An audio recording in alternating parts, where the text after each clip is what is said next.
Merhaba arkadaşlar. Şu an Hong Kong'da kiraz çiçeği dönemi. Ağaçlar çiçek açtı. Bu yüzden Tung Chun'a geldim. Yaklaşık 1,5 saatlik bir metro yolculuğu alıyor aşağı yukarı ve hala bir yürüme vakti var. Metro istasyonundan çıkınca şurada arkamda City One Gate'in outlet'i var. İşte Adidas'ın veya daha büyük markaların. Normalde Hong Kong fiyatlarından 200-300 dolar daha az. Ama asıl fark şöyle ortaya çıkıyor. Mesela diyelim ki 5 tane alıyorsunuz. O zaman 150 indirim oluyor. Veya 4 ayakkabı alıyorsunuz. Bir tanesi hediye oluyor gibi. Onun dışında Türkiye'de pahalı olan işte Coach, çantalar tarzı bu şeylerde gerçekten güzel indirimler var. Ama onun dışında Adidas'tan, Nike'tan bir şeyler alınacaksa merkezden almak daha mantıklı. Şimdi bir 20 dakikalık bir yürüyüşümüz var. Ondan sonra birinci durağımıza varıyoruz.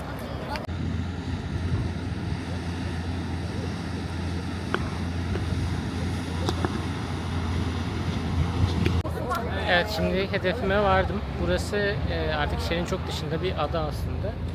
Ki burası da havalimanına ait bir bahçe. Havalimanı da hemen burada. Eskiden havalimanı şehrin içinde Kaytak diye bir yerdeymiş.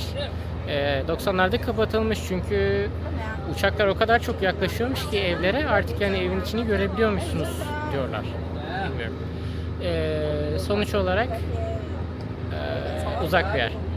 Ama güzel bir, eğlenceli bir yürüyüş oldu. Zaten şehrin dışından çıktığınızdaki bütün yolculuklar eğlenceli oluyor yürüyüş açısından. Çünkü merkezde çok fazla kırmızı ışık var ve buralarda beklemeniz gerekiyor işin aslında. Gidip de kırmızı ışıkta geçemiyorsunuz. Cezası var diye biliyorum, hiç görmedim ama bir cezası var.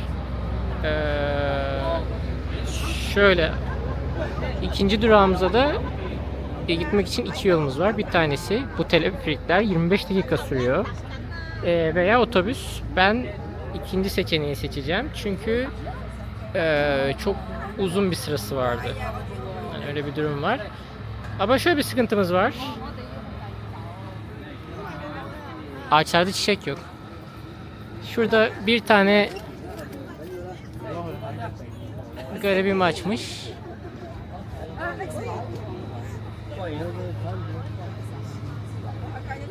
Onunla da beni kandırdılar. Daha doğrusu herkesi. Sonuç olarak sıra ikinci durakta.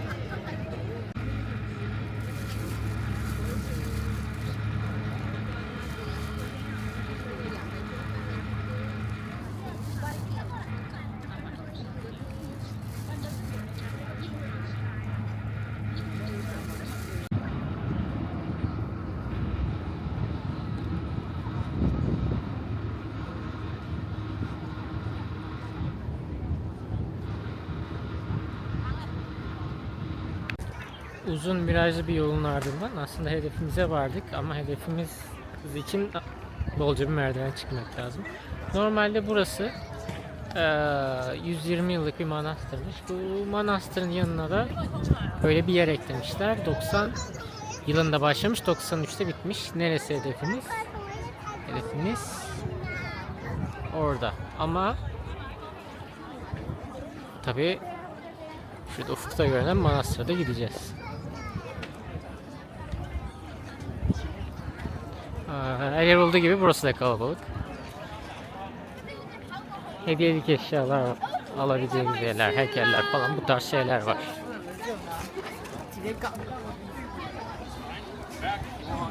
Tabii zor kısım burası. Bu tapınaklara tırmanırken iyi kas yaptım birkaç gündür ama az kaldı. Hedefimiz hemen orada.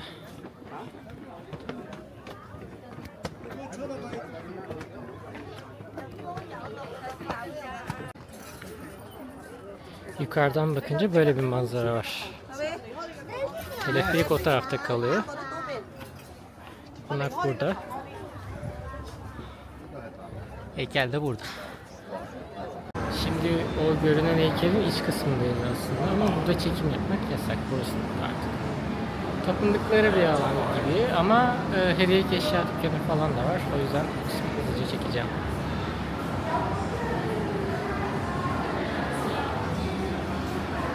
İçerisi de böyle.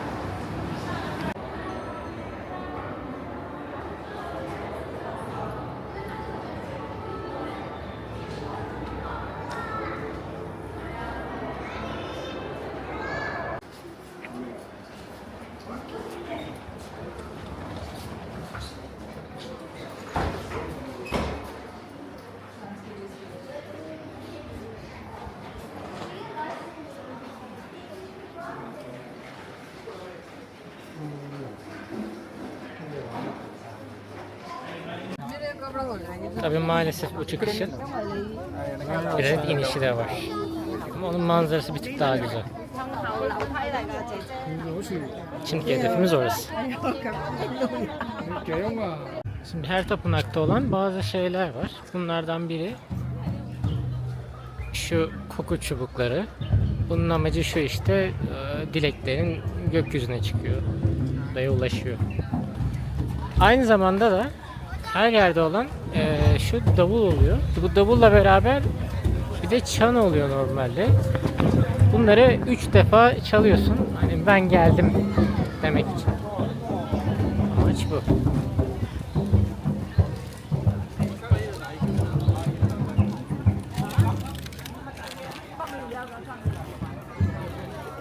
Tabii bir de hediyelik eşya dükkanı.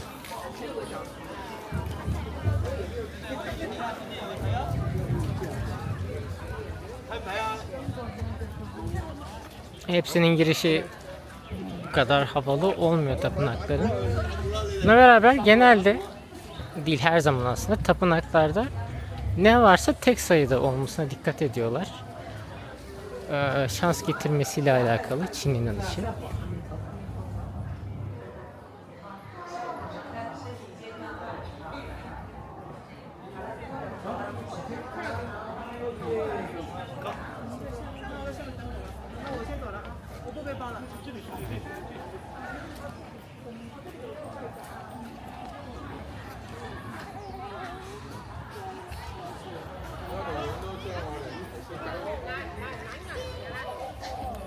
Açıkçası insanların biraz da önerdiği kadar varmış burası diğer tapınaklara göre.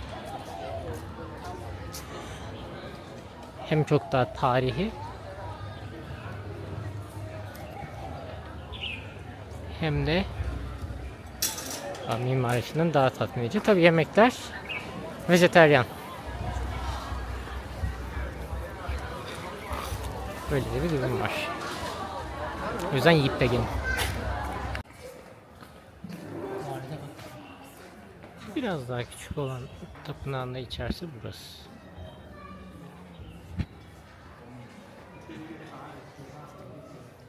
Galiba orijinal kısmı zaten burası.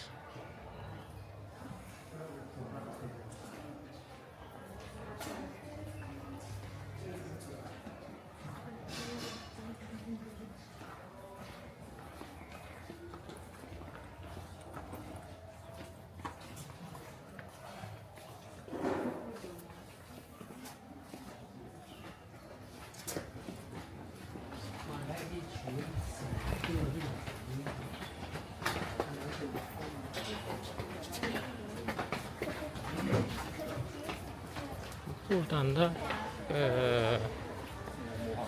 10.000 Buda heykelinin olduğu bir alana gidiyoruz. Öbür tarafta da 10.000 sayısı önemliydi. Demek ki Budizm'de 10.000 önemli bir şey diye düşünüyorum. Tapınağın hemen altında bir köy var tabii. Köylülerin de böyle işlettikleri hediyelik eşyacılar var böyle.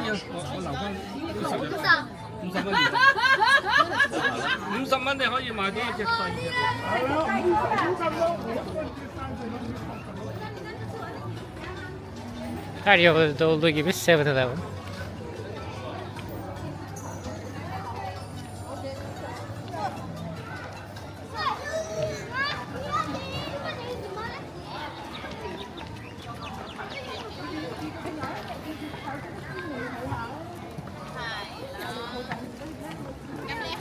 Tabi alışveriş için yani bu tarz yerler değil.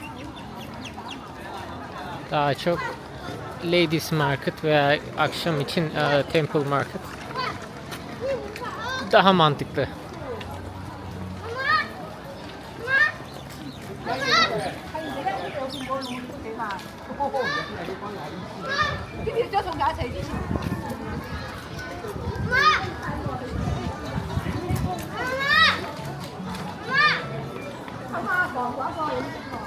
Şimdi gereken otobüse geldik. Aynı şekilde dönüşte otobüste olacak. Yukarı çıkarken yaklaşık 90 dakikalık bir bekleme süresi vardı. Açıkçası çok da kafama yatmadı. O yüzden dönüşü de öyle yapacağım. Ama yol 50 dakikadan uzun sürdü. Onu söyleyebilirim yani. Saatlerce sürdü. 1 saat 20 dakika sürmüştür. Öyle. Şu anlıkta sıra başladı. Bu sefer 75 dakika söylüyor. Ama uzun bir sıra var. Ama gerçekten çok uzun bir yol. Yolu da gerçekten çok kısaltıyor. Ama fiyat olarak da yanlış bilmiyorsam 400 Hong Kong doları gibi bir ücreti var ki çok fazla.